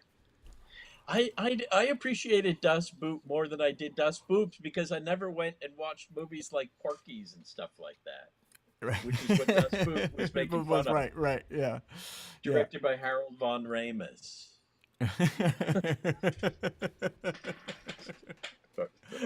Das Boobs. Yeah, that was during the Porky's. I forgot what some of the other movies. The coming of age sex comedies of the sex 80s. comedies were huge in the 80s. What was the big one with Tom Cruise? Risky Business. Risky Business was the quintessential 80s movie because it was about capitalizing. It was about Risky capitalizing Business. and getting rewarded for it. You remember the Richard Mazer character at the end? He comes in. Richard Mazer was the president of SAG. He comes in at the end as the president of the college. He sees what's going on. And he's like, Right. I think we could really use you. We really could use a student like you. I think he got serviced by one of their prostitutes. He got serviced. He comes in while it's going on, and he's worried about if he's going to get the recommendation for the college. And Because they then know he's like, running a brothel in his parents' house brothel, while they're on yeah. vacation. Yeah. Brilliant. That's the 80s. I mean, is glorifying that was that. That came out when I was a senior. I saw it. I actually saw it. There in was my, two. There was two movies that I hated because of their glorification of that kind of shit. It was that, and it was Ferris Bueller. I was the one kid who hated Ferris Bueller because I thought it was bull. I didn't like that. The little Del voice in me was like, "This is bullshit," and I didn't know who Del was at the time. I knew it though. I was like, oh, in the a fantasy. picture. I loved it. Like, oh, they're gonna go off into fantasy, this is the perfect day of a teenager. I just didn't like the idea of the fucking white kid who had everything, getting away with everything. Yeah, well, it was that, but then I also felt like that was a part of it. Like he has everything. Like who kid has that? I didn't even think that was real. I didn't know that was a real place. Kids actually live that way. I knew plenty of people like that. I didn't like I them. did From not. Newton, Massachusetts. I thought it was all complete. Like, oh, it's a complete fantasy. Pure fantasy. Like his dad is like this big guy who just- drives to the city and like who does that? I'm like, Yeah. that's not real. No, I enjoyed it. I enjoyed it, but there was the little satirical, the little fist in the air Delaney voice on that one was a little bit humph. Oh no, I can understand that. Yeah, well, I saw it. I was a little bit older probably than you too, because I was out of high school by the time it came out. So it was like Risky Business. I thought I was in high school when I saw that, and I thought I could do this.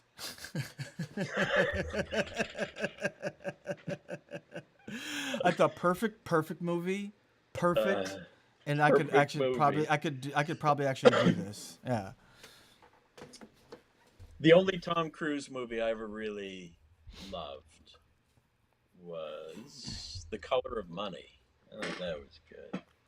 He was perfect really for good. that part of Vincent. And it's Scorsese just kills it, nails it. Everybody pretty much. It's just one of those perfect movies. For me, the definition of a perfect movie isn't that it's superior to other things. It just means everything went exactly right. It's like everything's like you can't change anything to make it that much better. It tells the story exactly the way it should be told. Nothing. Well, There's nothing that could be improved upon. I mean, he's had some good ones. I'd say Magnolia is my favorite one of his. That was a little sweaty for me to want to go back again and again and again. Magnolia has a Coke. It makes me. It has a Coke Jones vibe to the whole thing. Sure. The whole Yeah. movie is a Coke Jones, and it does have someone jonesing in it, which then evokes that. It brings Yeah. out that state of mind, and if you've Yeah. been there, it puts you in that place. So, Yeah. and the Tom Cruise strain in that movie for me was just a little sweaty, but he's a sweaty guy. Yeah. Yep. He's supposed to be. Yeah. They really let you hate him. We probably got to wrap it up, Jerry. Yeah. You probably got some stuff to do. I got some stuff to do. He knows he's a hateful guy, and he plays Who that. Cruise? You mean who Cruise? Yeah, of course. From what I've heard, I don't think so. I don't think so. I think that he's so crass. He's so the kind of male everyone hates. He's the toxic. He's the quintessential toxic male, and that's his livelihood. He's capitalizing on that. I take him as like a lot of people in Hollywood. I mean, I think he's really insecure, and then has just built up a lot of things to kind of protect him, But really regards his job, takes his job seriously. But that's because really you've insecure. had to suffer Hollywood. You've had to suffer Hollywood, Jerry. You know more people like that than me. I've been in the underground theater world in New York for 25 years. We have less of those kind of pricks. They don't make it far in fucking comedy theater. No, Unless no they're way, stand-ups. no way. I mean, well, it's only a certain amount of people because they've gotten as big as they are because they're stars. I mean, and there's only a certain amount of people that experience that, Yeah. And you don't, if you don't get to see it from the outside, then you don't even know what you're going through. You don't even know how you're being taken advantage of. You have no concept of like how seriously you take yourself, how people see you, and everything becomes just being really self-conscious about all that and trying to protect yourself from getting your feelings hurt. Theater breaks that out of you. Unless you are a fucking star and you're so good that you can just live in a bubble and have your coaches and just go out and do your thing because you're a star, so you can get away with it. Jerry, they let you do it when you're a star. Haven't you heard? But in theater, you're too close to your co-star. You're working. I know, it's you so can't intimate. you can't be a part like that. You just can't. I mean, even when stars try to do stuff like that, it's impossible. I've tried. Tried to do shows where I'm like, all right, I'm just gonna do my parts give it and to not. you once they get out on stage, but when in the dressing room, the door closes. I mean, even in that though, you're still generous enough to give it to you when they're out on on stage. deck, though. Even They're that like, though, it's "That still should be hard. enough. I give you 2 hours a day. Isn't that enough? What do you want more? I gave you my life, my blood out there. What else do you want? That's a lot. I mean, for like instead of 5 minutes and you go in your room, or like, or I'm not even going to do my scenes with anybody else. I'm just going to point the camera to me, and then I'm. I mean, people do that shit, I think in Hollywood they can get away with that. That's tougher in the theater. No, you can't do that in theater. That's what I mean. No, you have to rehearse. Yeah. Yeah. Yeah. The person actually has to be there. So there's a natural weeding process of a certain caliber of asshole who's Well, you not just going to can't- make it through acting classes. I mean, you might be that asshole, but you just can't be that way when you're working. I mean, you just can't bring that into that space. No, unless you're There's a other real things you can moneymaker. do. You can be. Unless You can bring be enough money. Well, you can be. I feel like in theater you can be. What is it? You can be as emotional. You can cry. You can cry every night if you want to. There's wrecks. People are wrecks. Theater people yeah. can be wrecks. People just get There's over it and they crying go. in theater. When people cry in class, I'm like, hey, there is crying in theater. Maybe there's no crying in baseball, but we have crying in theater. You cry on a set, man. People are gonna be like, "What? I guess we gotta stop now." I don't know. One time in an early UCB class, this girl was having a hard time with game. She was struggling a little bit. She raised her hand and she told Besser, she's like, I don't know, just this whole game thing. And I thought I was a good improviser for a while, and I'm having serious doubts. And I just so struggling with this whole game thing, and I just want to cry.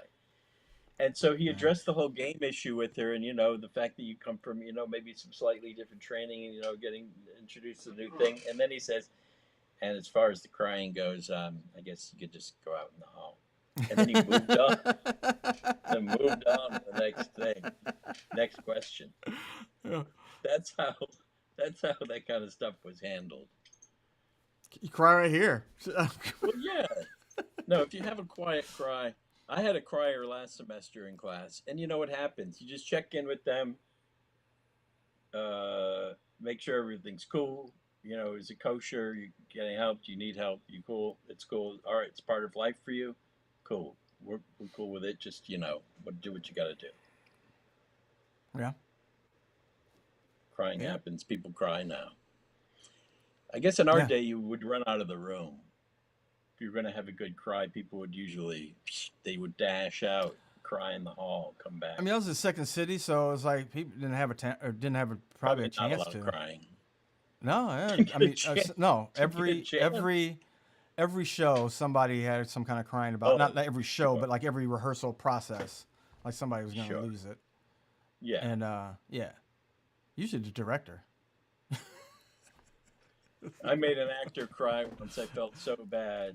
They go, oh, okay. So because we were doing an improvised play, we had to do the same scene over and over. And they're like, oh, that's not how my mind works. And I go, well, that's how plays work. Like a jerk. Well, that's how plays work. And then, waterworks. Everyone take 15. Go cool off. Sorry.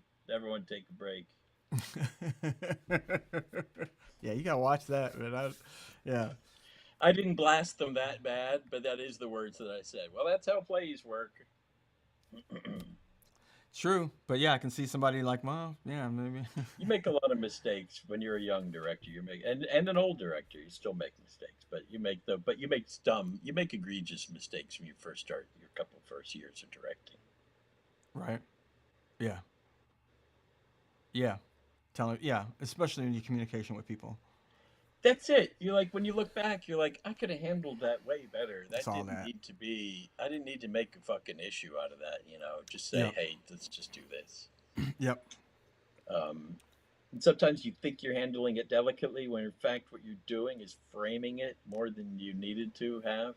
And making it a big deal, sometimes, yeah. Right, yeah. Don't make a thing of it, and let it be there. Let them do it. Instead of telling them what to do, let them figure it out, because it's going that direction anyway. Yep. That's always, I mean, I was glad that I started directing as late as I did, because I probably was a little more hands off than I needed to be, but knowing that like people kind of come to their best conclusion by themselves. And if I could see them get to somewhere, better than telling them, letting them see it. It's just going on. The scene's going on too long. I could tell you that it's too long, but I'll wait for you to like get it, because it's gonna make it's much more of an impact when you like get it. Like, oh yeah, I'm kind of lost in the scene. It's gone on too long. We should cut this. Or yeah, I'm feeling a little bit uncomfortable at this section of the scene. When kind of become aware of it yourself, that if I tell them it's too long, then that's a different thing, It's usually too long.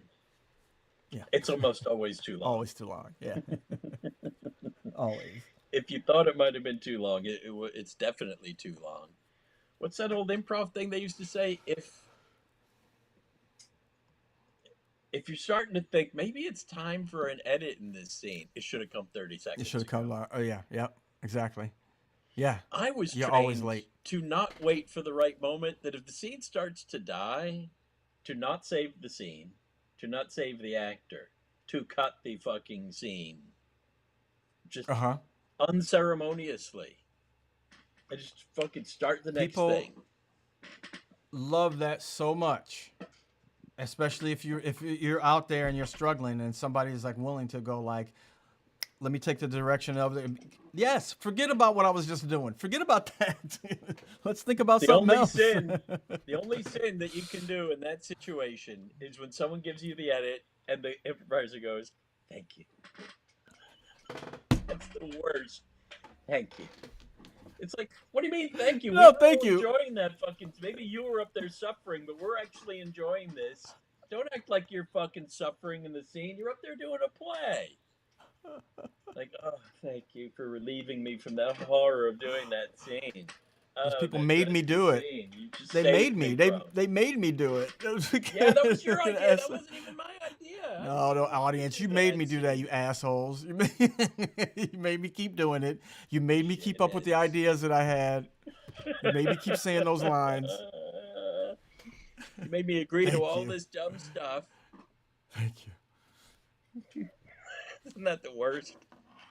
Well, I mean, if I know I felt that way. I felt like Jesus. Yeah, We all yeah, feel fucking- that way. just Of course, go. you feel that way, but you can't intimate that. Right. Because then Now, it makes you- the audience what- into a jackass because they're You mean enjoying failing? it. Failing? Yeah, or right. Yeah. Yeah. No, forget about it. Let's go. Forget it. Next thing. Just keep going.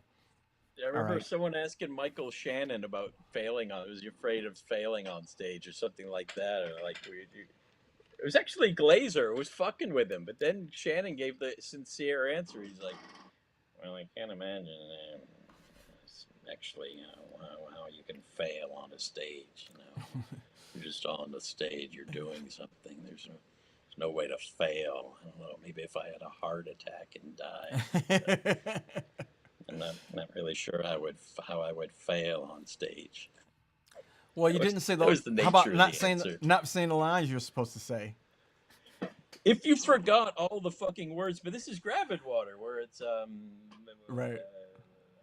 What's that word? Improvised. Only half improvised though. Yeah, I did the on book side of Gravid Water only once. Luckily, I had a great scene partner, Tammy Sager, but I fucking hated it. It was Oh, pulling really? my brain. It was a great exercise. It was pulling my brain like taffy. Yeah. Because I wanted to improvise. I had to stick to those fucking lines. Tammy Sager hits me with a great line, and and my brain immediately racks up a reply. But I can't say that. I know you can't gotta say it. recalibrate, go to the line. It was insane. I mean, it it's was so kind of much fun. It was I've so done hard both. to memorize.